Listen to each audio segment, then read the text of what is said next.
Hello hello, bienvenue dans cette troisième saison de mes tutos. Aujourd'hui, nous allons parler de l'étalonnage. Mais avant ça, j'aimerais parler du matériel qu'on utilise pour corriger la colorimétrie lors du tournage. C'est parti!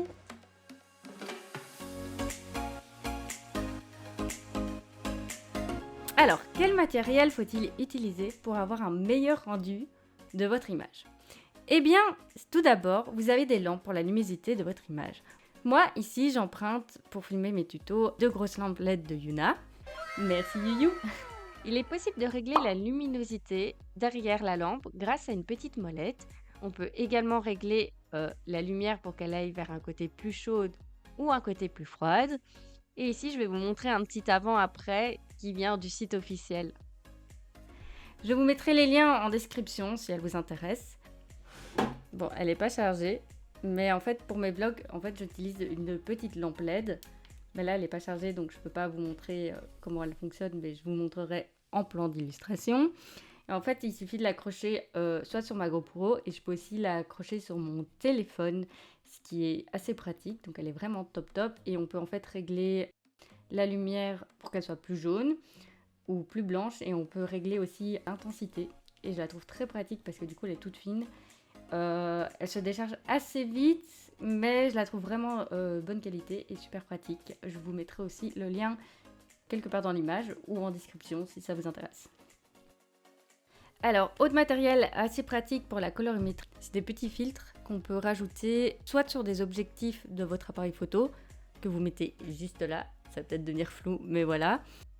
Soit pour tout ce qui est petite caméra DJI aussi, vous avez des petites pellicules de filtres que vous pouvez rajouter sur votre objectif. Donc, il existe plusieurs filtres appareil photo. On a les filtres UV pour une protection et un anti-voile.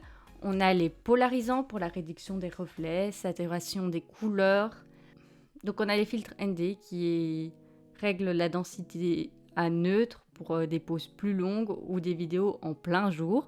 On a aussi plus des filtres fantasy où on a des dégradés pour rééquilibrer l'exposition entre le ciel et la terre. Et on a aussi des filtres de couleur correction pour le noir et blanc, où on a aussi des filtres pour la balance des blancs. On a aussi des filtres magenta vert ou les LPR pour la nuit. Pourquoi je vous parle de ce matériel? Eh bien, c'est très simple, c'est parce qu'on ne peut pas rattraper tout en post-production. Si votre image est trop surexposée, bah c'est fini, vous ne savez pas rattraper, genre votre blanc est déchiré dans la peau, c'est fini, ça va rester. Donc vraiment, anticiper lors du tournage et avoir ces outils permet d'éviter d'avoir ce genre de problème après en post-prod du fait que on n'arrive pas à rattraper. Attends, pause. Tu viens de parler d'étalonnage, mais c'est quoi l'étalonnage? L'étalonnage est une étape en finition de l'image. Donc en fait, elle se passe après le montage. Donc c'est le moment où en fait on va retravailler les contrastes, les couleurs et la saturation. Le but sera d'uniformiser les plans et de créer l'ambiance générale et globale de votre vidéo. Et c'est ici qu'en fait on va rentrer sur notre joli programme Premiere Pro. C'est parti les amis. Donc on se retrouve justement dans mon bureau pour une petite séance d'étalo. Comment étalonner? Et bien ici vous pouvez voir, je vous ai préparé une image random que j'ai sélectionnée, voilà, où je pouffe des... On s'en fiche du contenu.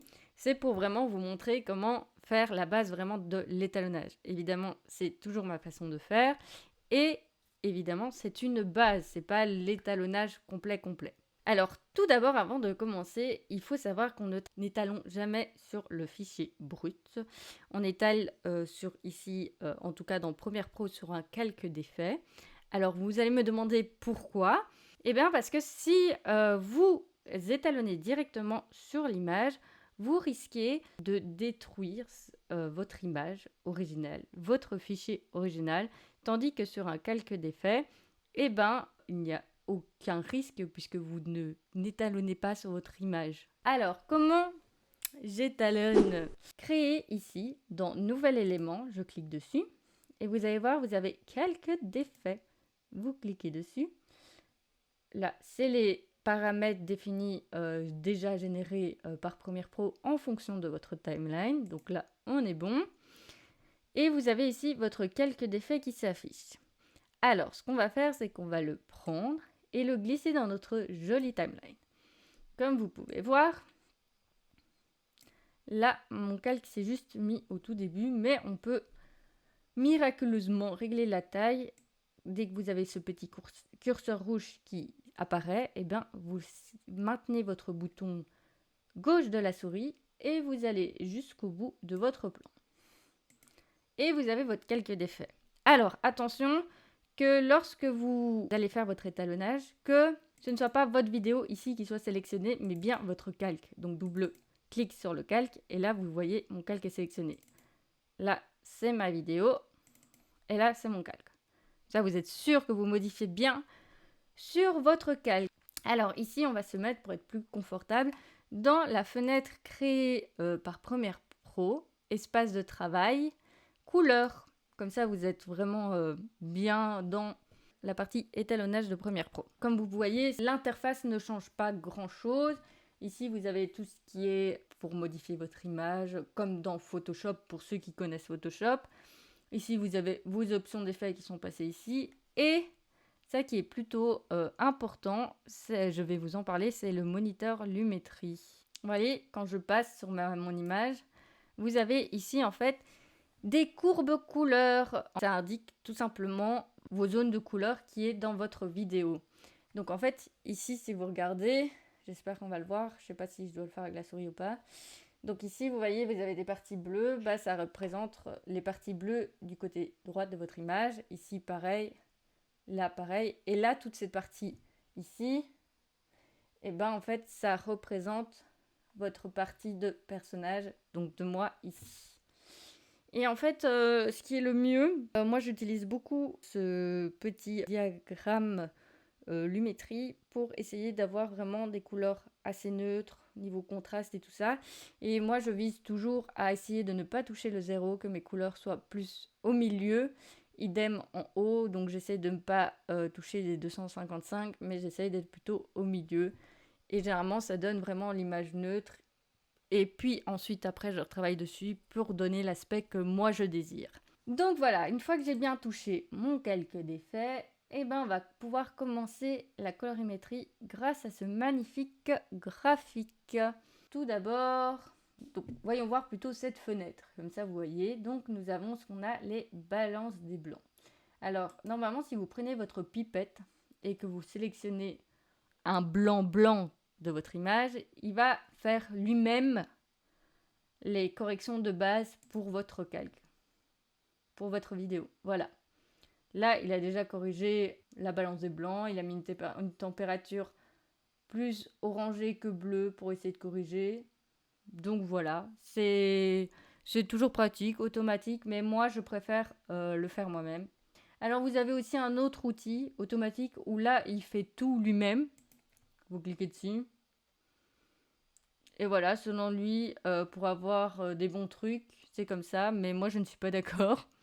Donc voilà, nous n'allons pas faire l'automatisation. Alors, donc ici, vous avez des températures. Ici, vous pouvez aller plus vers l'orange et votre image devient orange. Regardez le diagramme, j'ai augmenté les oranges. Tout le rouge est augmenté vers le haut.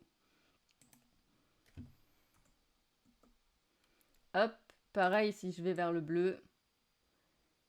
Hop, vous voyez que tout mon bleu vert, il est monté. Et évidemment, si vous êtes en bas, c'est pareil avec le vert et le mauve. Ensuite, on a la saturation. Vous voyez, mon image devient plus rouge, plus saturée. Et là, elle devient plus fade et en noir et blanc. Donc là, la couleur, elle est super forte. Et là, la couleur, c'est en noir et blanc. Ensuite, nous avons l'exposition. Comme vous voyez, là, mon image devient très sombre. Elle est sous-exposée. Et quand je le mets là, elle est sous-ex. Et ici, on va faire vraiment un entre-deux. Vous voyez mon diagramme, hein, il évolue, il va vers le haut. Moi, je veux un entre-deux, donc je diminue un petit peu. Ensuite, nous avons le contraste. Là, vous voyez, mes lignes ressortent vraiment très très fortes. Et là, c'est plutôt fade. Mon image devient fade, on dirait du RAW, comme ça. Alors, chez moi, on va mettre un peu de contraste quand même. Parce que c'est quand même toujours plus joli une image avec plus de contraste. Là, vous avez les tons clairs. Pouf, quand c'est à fond, bah, mes tons sont... Là, je crame l'image. Regardez, là, je suis toute cramée. C'est pas le but. Donc, je regarde mon image et j'influence vraiment avec le diagramme qui m'aide à avoir une image neutre. Les tons foncés, pareil, je vous montre. Hein. Là, voilà mes tons foncés. Je diminue, là, on voit que dalle. Les blancs. Vous avez les tons blancs. Voilà, j'augmente, ça vient super fort. Je diminue, mon image devient sombre. C'est pas le but quand même.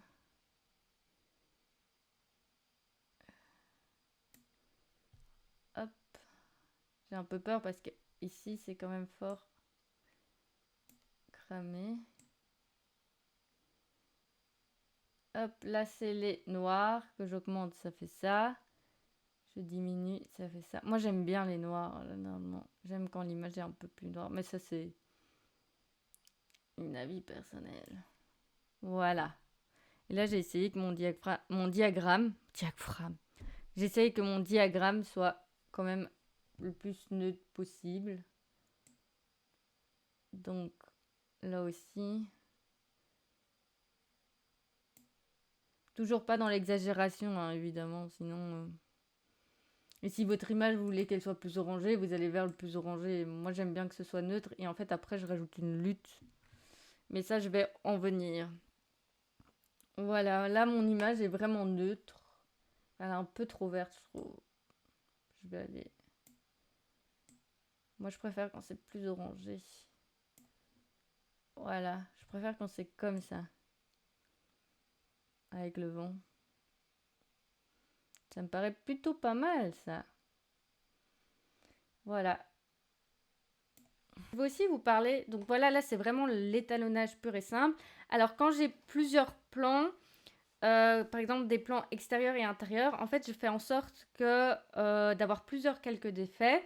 Je concentre mes calques d'effets sur les plans extérieurs et un spécialement pour le plan extérieur et un spécialement pour le plan intérieur. Ça c'est ma façon de faire et généralement j'essaye de rester quand même sur un... Parce qu'imaginons mon image est super orangée en extérieur et tout et à l'intérieur super bleu, bah on va voir que c'est différent mais j'essaye vraiment...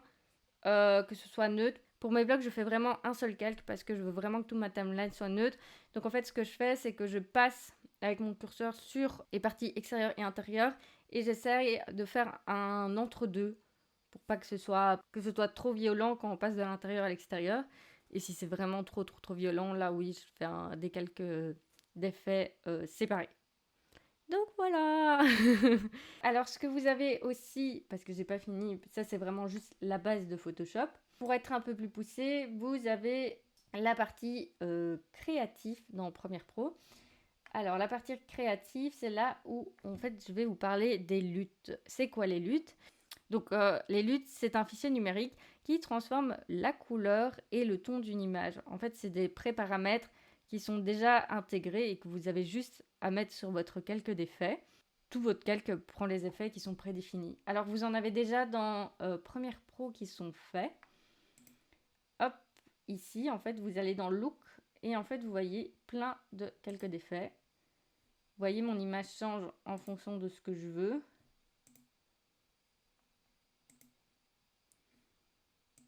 Et vous pouvez toujours partir d'une lutte déjà faite et puis la modifier comme vous voulez. Mais vous voyez, on peut vraiment changer l'image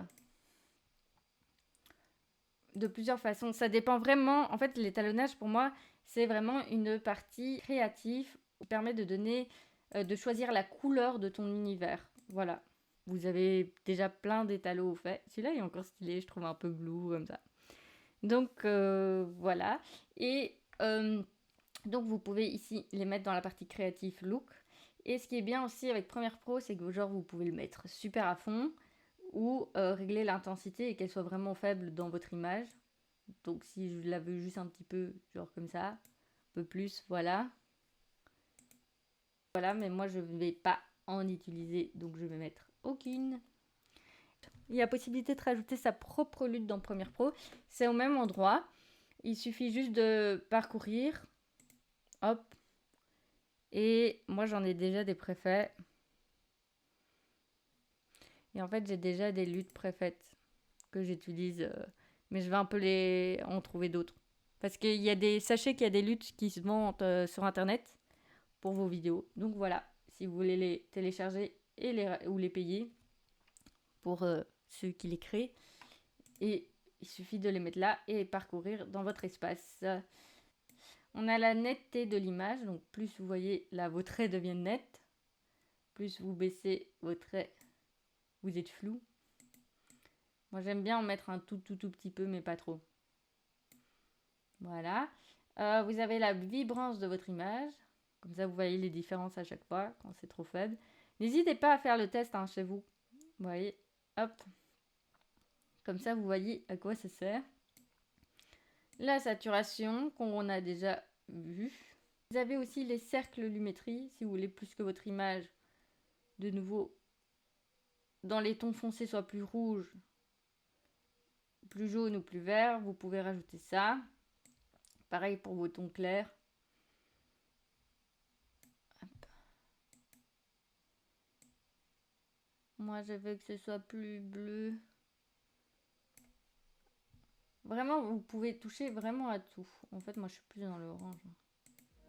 Et voilà, c'est tout pour ce tuto. On se retrouve bientôt pour un nouveau tuto assez différent. Bon, allez, je vous donne un indice. Si je vous dis étalonnage, programme, non? Toujours pas? Bah, c'est pas grave, on le découvrira la prochaine fois. Bisous!